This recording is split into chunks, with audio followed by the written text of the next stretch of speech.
The goal of this video is to determine whether the O4 Pro is good enough such that we can consider getting rid of our GoPros on our quads.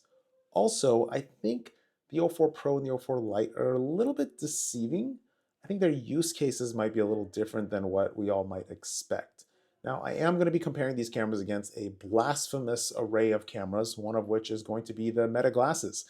In my opinion, this little not even 1 gram camera in these glasses has incredible quality for how tiny it is. The next camera is going to be the GoPro Hero 11 Mini, which is my preferred GoPro. And then it's going to be my Sony A7C II with a Zeiss 55mm lens f1.8. Like, I know it's ridiculous. Just go with it. I'll explain why. And then I'm also going to compare it against my S24 Ultra, which is supposed to have one of the best cameras in the market. Now, this is going to be a purely qualitative review. You are going to come up with your own conclusions. These are just my conclusions, and it's up to you whether you agree with it or not. Now, in my opinion, I think the Galaxy S24 Ultra camera, all of them, are total trash. I think there are very few, if not no, Android phones that have good cameras. I think the Google phone actually has the best camera because we live in a world of computational photography. And in this world of computational photography, the camera quality, sensor size, lens, all this stuff kind of doesn't matter quite as much, which is unfortunate for us that love large sensors, lots of pixels, nice glass, but that's the reality of things. And in my opinion, there's only a few companies that do the computational photography well. One of them is iPhone. I think the iPhones all take great pictures, while the S24 Ultra may technically have a better camera. You also have to consider how you're consuming this content. Most of it's going to be consumed on Instagram, which is a postage stamp size picture. And you really don't need a Cinelifter with a super high-end cinema camera to get maximum quality out of a postage stamp. So you really have to consider that as well. And going back to this computational photography, I actually think Fujifilm does a great job as well, and it gives you the unique ability to kind of alter it, but that's a totally different discussion entirely. So the first thing I'm going to show you here is actually the GoPro 11 Mini, which you're going to see in just a second. Now, what's special about this footage is that there is a very well-known way to record very nice footage out of a GoPro. We've been doing it for a decade now. You use an ND filter, you lock your shutter speed to 160, and you let the camera handle the ISO on its own. You get beautifully smooth picture, and it ends up giving you a quality of image that is just kind of sort of unparalleled. There's really not any camera out there that I've seen as an action camera that can give you this kind of quality in this small of a package. That's, again, just my opinion, but that's my opinion. What the ND filter does is it takes care of all the little jitters and shakes and manages all that stuff. On top of that, it gives you that motion blur that's super nice. And then you can also run this through gyroflow, which ends up giving you this beautifully stabilized picture, which this is very minimal stabilization. It's like 2%. And you can also rectify the lens, which gives you this nice flat horizon. This is about 75% lens rectification on the horizon. Now you're looking at the O4 Pro, which is a little bit of an unfair comparison because this camera does not have an ND filter on it. The quad also flies like garbage. I really don't know why. This is the first time I've flown this quad. It's just wonky. I can't really explain it. But the O4 Pro, it just doesn't have quite as much information in the shadows, and the highlights are a little blown out. Sure, you can manage it, you can kind of edit the picture, but you're going to have more latitude with the GoPro footage as well. It just tends to give you more to work with. Now, the O4 Pro, if your scene is very well lit properly and, golden hour or whatnot, you can get a picture that is as good, if not better than the GoPro in certain situations. But now let's look at the O4 Lite. The O4 Lite has a sensor size that is way smaller, but it does have an advantage on top of the O4 Pro. You may not immediately notice it, but the O4 Lite has a much more zoomed in view. The field of view is way, way smaller than the O4 Pro. And this is arguably a problem or not a problem, depending on what field of view you prefer to fly through. I actually prefer to fly through something in the middle of the O4 Lite and the O4 Pro, but I think the O4 Lite is actually best used in a full 5-inch quad because this picture is gloriously good, and the whole package is only 10 grams, which is incredible. It's basically digital analog. And at the end of this video, I'll show you the signal strength. I can't even believe the alien technology that DJI possesses. This is just pure alien. I can't understand how such low, I don't even know what, a garbage antenna and just no output can have such amazing quality and such amazing robustness of signal. Now I'm showing my comparison, which I have the raw video posted in the description below. You can, look at it yourself. This is a bit unfair, which you'll understand in a bit, but what I'm comparing here is the GoPro on the left, obviously, the Pro 04 Pro in the middle, and the S24 Ultra on the right.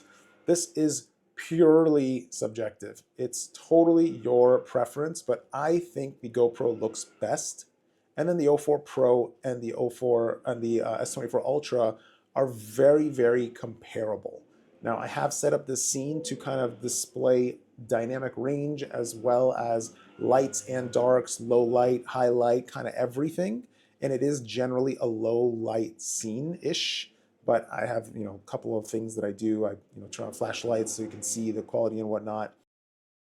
Now, before we compare the 04 Pro to the 04 Lite side by side, I gotta show you the overall field of view, because you can clearly see here that the 04 Pro has a drastically wider field of view than the 04 Lite, which is, again, another reason why I feel like it's probably, the 04 Pro is probably best suited to really small quads that you want to get usable footage out of. And that's the key, usable footage out of. So you can have a super small, super light, super tiny quad that you can have very close, if not potentially better in some scenarios, GoPro footage that it's just like weighs nothing, it's tiny. Whereas the 04 Lite can arguably be used kind of everywhere in super light packages or full 5-inch packages, and that's where I think they're probably best used. Anyways, the 04 Lite, in my opinion, handles colors better, and there's a lot more detail in the shadows.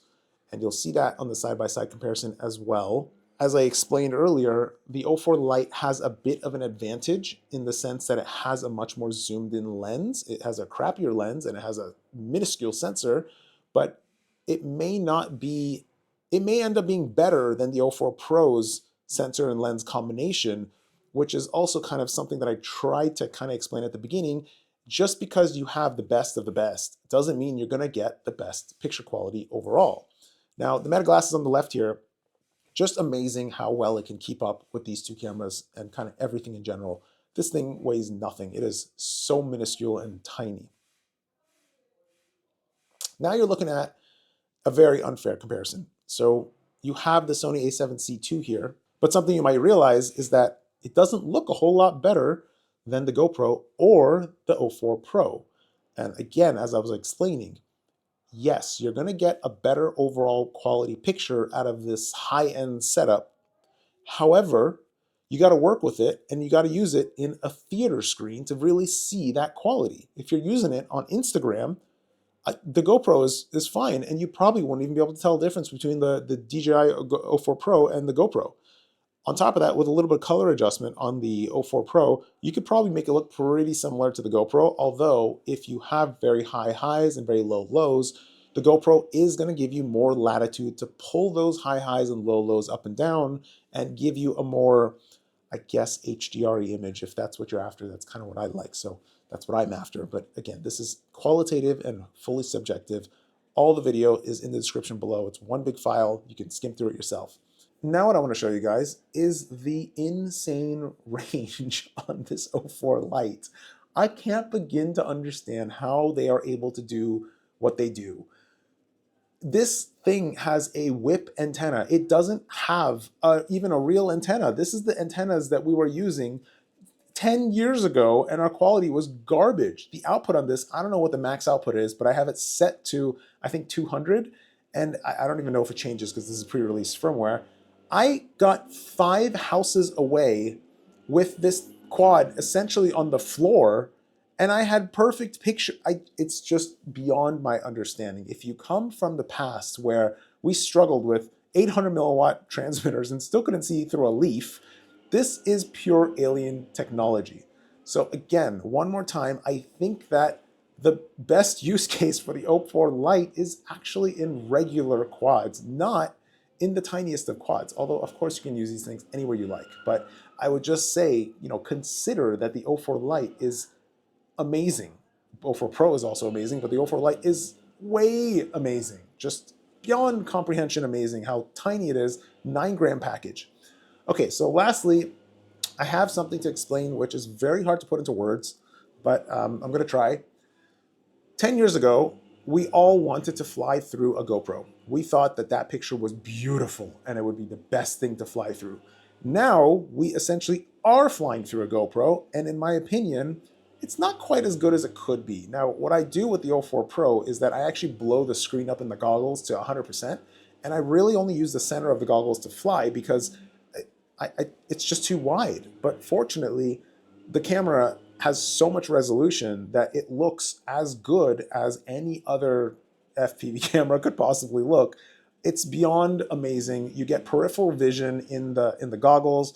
It's just there's nothing that compares in this sense. Like I can't even believe what DJI has been able to pull off. I know I sound like a lunatic, but I truly am in shock and awe because I come from the past, way back when. So maybe I'm just a dinosaur that thinks these things. Anyways, I haven't sugarcoated this review at all. I personally think you can't get rid of your GoPro. I think you're still going to want to have your GoPro on board, whether you choose the O4 Pro, the O4 Lite, or even the O3 or the Vista with that camera, which I actually love still. All of them are amazing. I think the DJI signal quality is a gift to FPV, just amazing, amazing signal quality. And picture be damned, you can decide whatever picture you want. O4 Pro, or sorry, O4 Lite has this race mode or whatever. I don't race, obviously, so take that with a grain of salt. And that's it. Floss your teeth, because flossing is extremely important. And see you guys later. Take care.